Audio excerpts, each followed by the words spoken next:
భారతీయ railway చరిత్రలో Vande Bharat express ఒక సంచలనం. ఇప్పటివరకు కేవలం పగటిపూట ప్రయాణాలకు కూర్చుని వెళ్లే సదుపాయంతో నడిచిన ఈ రైళ్లు తెలుగు రాష్ట్రాల్లో అనూహ్యమైన ఆదరణను పొందాయి. సికింద్రాబాద్ విశాఖపట్నం, సికింద్రాబాద్ తిరుపతి, విజయవాడ చెన్నై ఇలా ఏ రూటు చూసినా ప్రయాణికుల రద్దీతో కిటకిటలాడుతున్నాయి.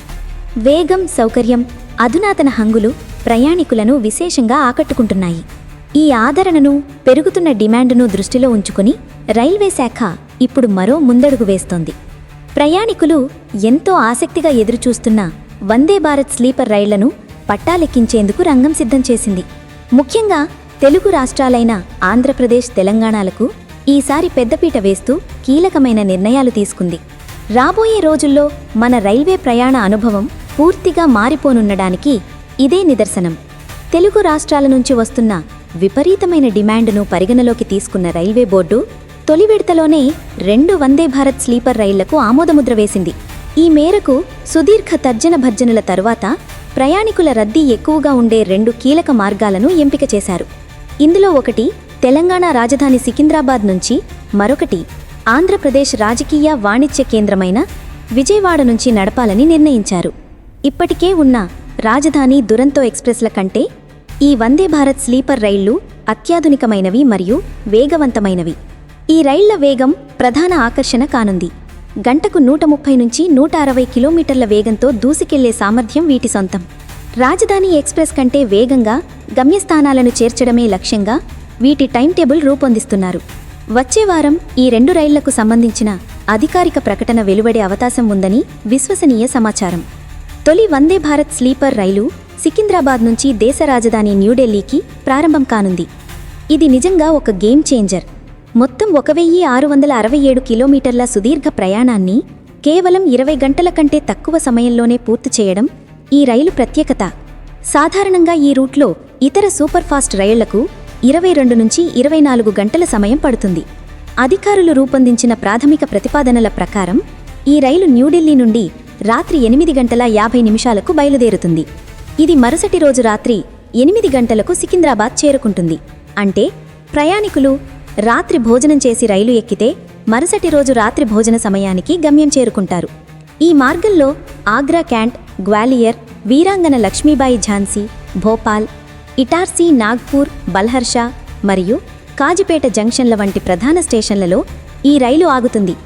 వాణిజ్యపరంగా, పర్యాటకపరంగా ఈ రూట్ అత్యంత కీలకమైనది. వందే భారత్ స్లీపర్ రైలులో మొత్తం 16 కోచ్లు ఉంటాయి. ప్రతి కోచ్ను ప్రపంచస్థాయి ప్రమాణాలతో తీర్చిదిద్దారు. 11 థర్డ్ ఏసీ కోచ్లు మధ్యతరగతి ప్రయాణికులకు అందుబాటులో ఉండేలా వీటిని రూపొందించారు. 4 సెకండ్ ఏసీ కోచ్లు మరింత సౌకర్యవంతమైన ప్రయాణం కోసం. ఒక ఫస్ట్ ఏసీ కోచ్ అత్యంత విలాసవంతమైన సౌకర్యాలతో ఉంటుంది. ఇక టికెట్లు ధరల విషయానికొస్తే సాధారణ రైళ్లతో పోలిస్తే ఇవి కాస్త ఎక్కువే ఉండొచ్చు, కానీ అవి అందించే వేగం, సౌకర్యం ముందు ఆ ధర న్యాయమే అనిపిస్తుంది. అంచనాల ప్రకారం సికింద్రాబాద్ ఢిల్లీ రూట్లో థర్డ్ ఏసీ ఛార్జ్ దాదాపు 3600 రూపాయలు, సెకండ్ ఏసీ ఛార్జ్ 4800 రూపాయల వరకు ఉండే అవకాశం ఉంది. ఈ ధరలు విమాన టికెట్లకు దగ్గరగా ఉన్నా లగేజీ పరిమితులు లేకపోవడం, సిటీ సెంటర్ నుంచి సిటీ సెంటర్కు చేరుకోవడం వంటివి రైలు ప్రయాణానికి ఉన్న అదనపు బలాలు. ఆంధ్రప్రదేశ్ విషయానికి వస్తే విజయవాడ కేంద్రంగా 2 ప్రధాన ప్రతిపాదనలు ఉన్నాయి. మొదటిది విజయవాడ నుంచి బెంగళూరు వయా తిరుపతి. ఐటీ ఉద్యోగులు, విద్యార్థులు, భక్తుల రద్దీని దృష్టిలో ఉంచుకుని ఈ సర్వీసును త్వరలో పట్టాలెక్కించేందుకు సిద్ధమవుతున్నారు. తిరుపతి మీదుగా వెళ్లడం వల్ల దీనికి ఆధ్యాత్మిక ప్రాముఖ్యత కూడా తోడవుతుంది. రెండవది మరియు అత్యంత ఆసక్తికరమైనది అయోధ్య మరియు వారణాసి కనెక్టివిటీ. తెలుగు రాష్ట్రాల నుంచి అయోధ్య రామాలయాన్ని దర్శించుకోవాలనుకునే భక్తుల సంఖ్య విపరీతంగా పెరిగింది. దీనిని దృష్టిలో ఉంచుకొని విజయవాడ నుంచి వరంగల్ మీదుగా అయోధ్య, వారణాసిలకు వందే భారత్ స్లీపర్ నడపాలని నిర్ణయించారు. ఇప్పటికే ఉన్న రెగ్యులర్ రైళ్లు వెళ్లే మార్గంలోనే, కానీ రాత్రి వేళల్లో ప్రయాణించేలా దీనిని ప్లాన్ చేస్తున్నారు. ఇది తెలుగు భక్తులకు ఒక వరం. ఒకవేళ తొలి విడతలో ఇది సాధ్యం కాకపోయినా మార్చిలో ప్రకటించే 2వ విడతలో ఖచ్చితంగా ఈ రూటు ఉంటుందని కూటమి ముఖ్యనేతలు భరోసా ఇస్తున్నారు.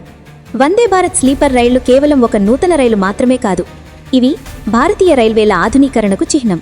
పగటిపూట ప్రయాణాల్లో వందే భారత్ ఎలాగైతే ఒక మార్పును తెచ్చిందో, రాత్రిపూట దూర ప్రయాణాల్లో వందే భారత్ స్లీపర్ అంతకు మించిన విప్లవాన్ని సృష్టించబోతోంది.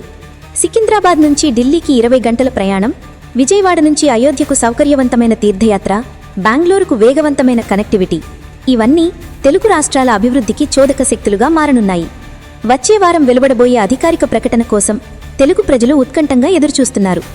ఈ కొత్త రైళ్లు పట్టాలెక్కితే మన ప్రయాణ సమయం ఆదా అవడమే కాకుండా ప్రయాణ బడిక కూడా మాయమైపోనుంది. రైల్వే శాఖ తీసుకున్న ఈ నిర్ణయం స్వాగతించదగినది. వందే భారత్ స్లీపర్ రైళ్లు కేవలం వేగంలోనే కాదు, సౌకర్యాల్లోనూ సరికొత్త ప్రమాణాలను నెలకొల్పుతున్నాయి.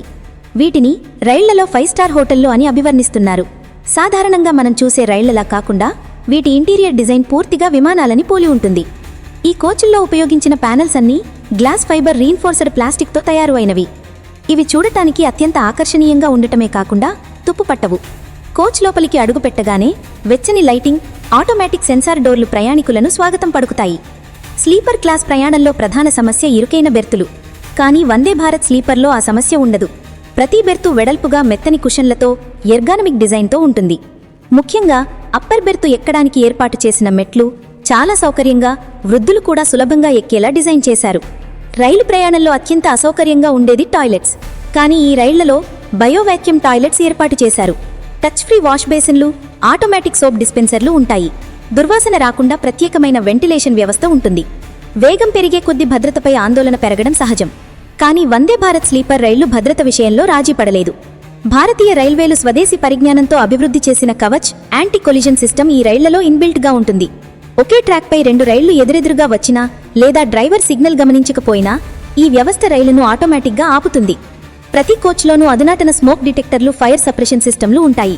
ఏ చిన్న పొగ వచ్చినా వెంటనే అలారం మోగుతుంది. ప్రయాణికుల భద్రత కోసం కోచ్ లోపల బయట సీసీ కెమెరాల నిఘా ఉంటుంది. డ్రైవర్ క్యాబిన్ నుంచే గార్డు మొత్తం రైలును పర్యవేక్షించవచ్చు. విజయవాడ నుంచి అయోధ్య, వారణాసిలకు వందే భారత్ స్లీపర్ నడపాలని తీసుకున్న నిర్ణయం తెలుగు రాష్ట్రాల పర్యాటక రంగానికి ఒక గేమ్ చేంజర్. ఇప్పటి వరకు వారణాసి వెళ్లాలంటే సుదీర్ఘమైన ప్రయాణం, టికెట్ల కొరత, రైళ్లు ఆలస్యం వంటి సమస్యలు ఉండేవి. కానీ వందే భారత్ స్లీపర్ ద్వారా ప్రయాణ సమయం గణనీయంగా తగ్గుతుంది. ముఖ్యంగా వృద్ధులు కాశీయాత్రను శ్రమ లేకుండా సౌకర్యవంతంగా పూర్తి చేయవచ్చు. వరంగల్ మీదుగా ఈ రైలు వెళ్లడం వల్ల తెలంగాణ జిల్లాల ప్రజలకు కూడా అయోధ్య రామయ్య దర్శనం సులభమవుతుంది. ఇది టెంపుల్ టూరిజం సర్క్యూట్ను బలోపేతం చేస్తుంది. విజయవాడ, బెంగళూరు, సికింద్రాబాద్, ఢిల్లీ రూట్లలో ఈ రైలు నేరుగా విమానయాన సంస్థలకు, ప్రైవేట్ బస్సులకు గట్టిపోటీ ఇవ్వనున్నాయి.